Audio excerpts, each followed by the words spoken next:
And the wheel of scandal takes us to, that would be Houston. That is the scene where we have had some new developments on the curious case of Deshaun Watson.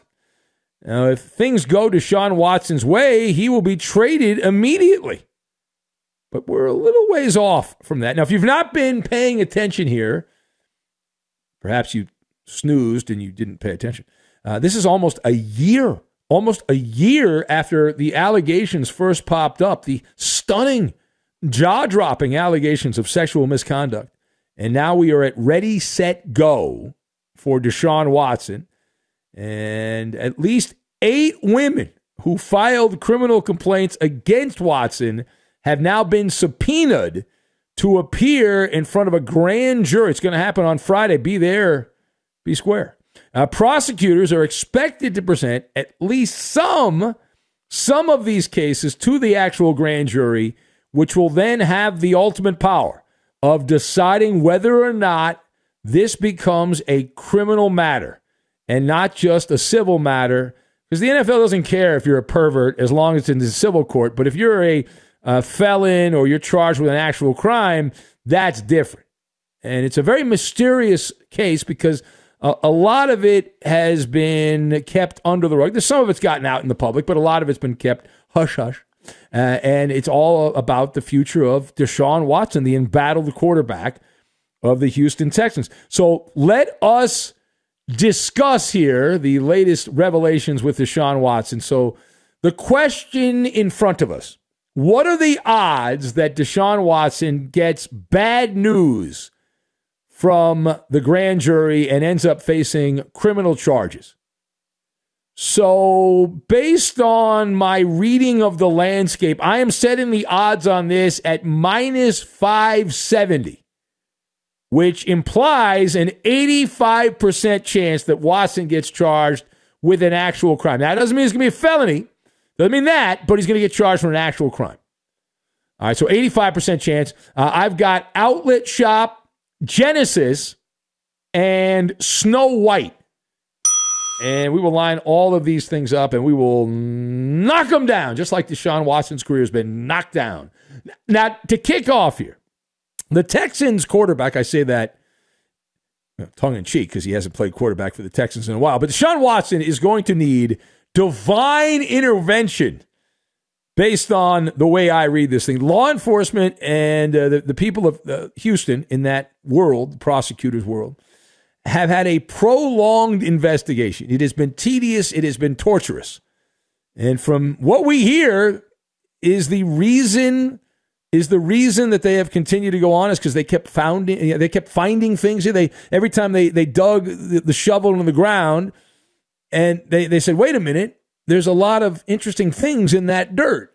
There's a lot of interesting things there. Every turn, there's been something else. And Deshaun Watson, based on the civil lawsuits, only the civil lawsuits, has been running his own Hostess brand outlet shop. And he didn't want the usual Twinkie from Hostess. He didn't want the snowball, the cupcake, the mini muffin, the apple pie. He wanted none of that. Deshaun Watson said, you know what? I'm going to run my outlet shop, but I am only going to provide ding-dongs. And I like to mix them with the ho-hos. And I like to see what happens. And it turns out not everyone enjoys the Rama-Lama ding-dong. Not everyone likes that. And so the complaints released to the public were heavily redacted. But they did list the activity, and I got to clean this up even though I shouldn't have to clean it up. I'm in the safe harbor. But I've been told by bosses I have to clean up these stories. So the list of accusations against Deshaun Watson include exposing his twig and berries, touching the therapist's hands with his anaconda, and leaving, let's say here, boy, this is going to be tough. How about leaving his homemade tartar sauce as a gift, like an extra tip? Now, 3 of the complaints alleged a sexual assault or attempted sexual assault, which is defined in the state of Texas as the non-consensual placing of the python in the net. That's how that's described. The grand jury, now the way this works, they use probable cause, which is, I'm told, the lowest burden of proof, on the scale of burden of proof, it's the very lowest in Texas. And so that does not bode well for Deshaun Watson, that there's not a high statute to get charges. And so, again, it's the whether or not to go forward, they use the probable cause, and so that's not that high a standard. It's fairly easy, we are told, to get an indictment.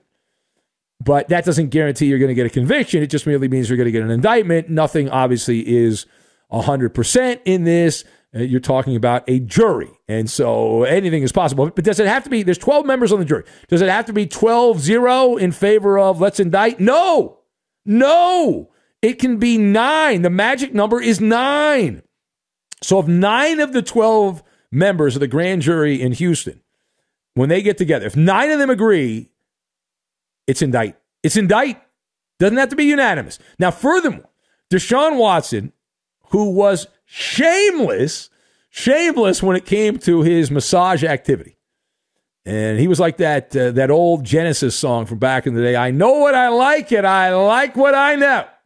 And he liked the massage therapist without the proper training, showing the same pattern of behavior, using the gram to slide in to strange ladies, DMs, setting up meetings with randoms in hotel rooms, which would end up with Watson trying to, let's say, place the corn dog a place that's maybe not invited. You can't put the corn dog there. Now, the biggest problem for Deshaun, the way I read this, is so he was way too reckless, and he left a direct trail of incriminating digital evidence, digital blood drops that lead from Watson's social media to a bunch of nameless, anonymous women.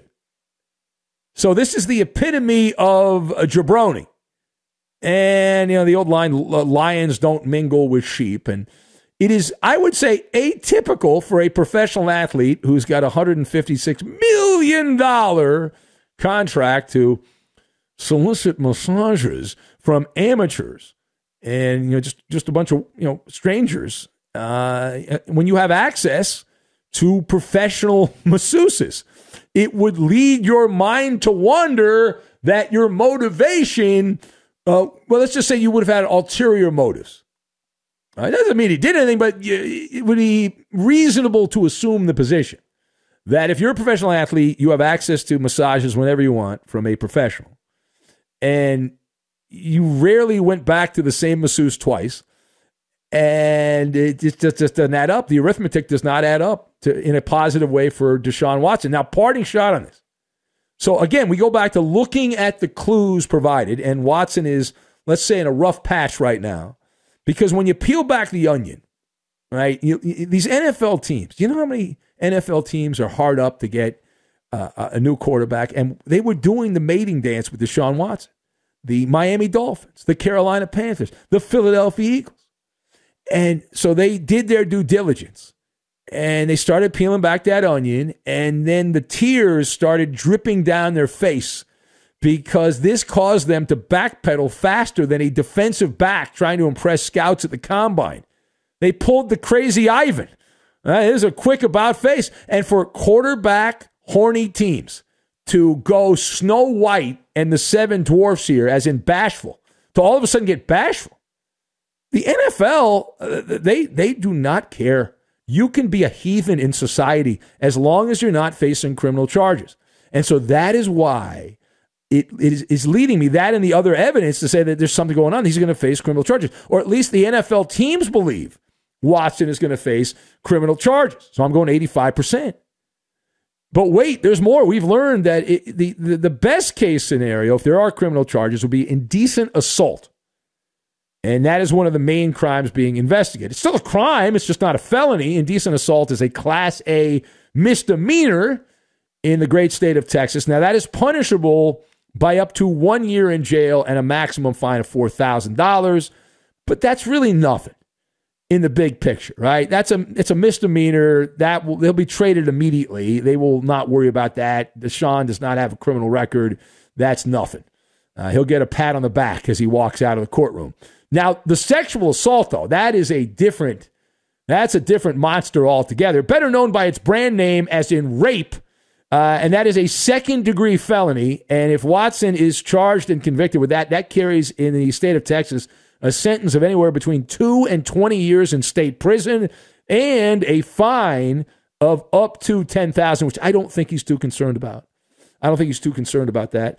The freedom, the 2 to 20 years, he won't get 20 years, but the 2 years. Now, if there's multiple counts, then that becomes a bigger issue and more years tacked on if he's convicted. All right, now, incidentally, the same day, this Friday, a grand jury in Texas, in the Houston area there, will go forward with the proceedings. They're going to begin. While that's going on, simultaneously, Deshaun Watson will be questioned under oath by some of those 22 women in the civil lawsuit. So Watson's got popcorn problems. It's popping everywhere. Now, 8 of the 10 women who filed criminal complaints also have a pending civil suit, but Watson will not yet be deposed in those cases. So he's going to have to do this dance again. So what is Watson going to say on Friday when he's deposed under oath? Well, according to Rusty Hardin, nothing. Hardin, the highfalutin, cliche, cartoonish Texas lawyer, big money defense lawyer, Rusty Hardin, he says this whole thing's going to be worthless on Friday because Hardin's legal advice to Deshaun Watson will be, when asked every question, he will simply assert his Fifth Amendment right to not incriminate himself, which makes you wonder. It makes you wonder. Now, I know from years of watching television and movies, they teach us that the only people that use the Fifth are guilty people, that you take the Fifth. The Fifth Amendment right itself is often said as the right to against self-incrimination.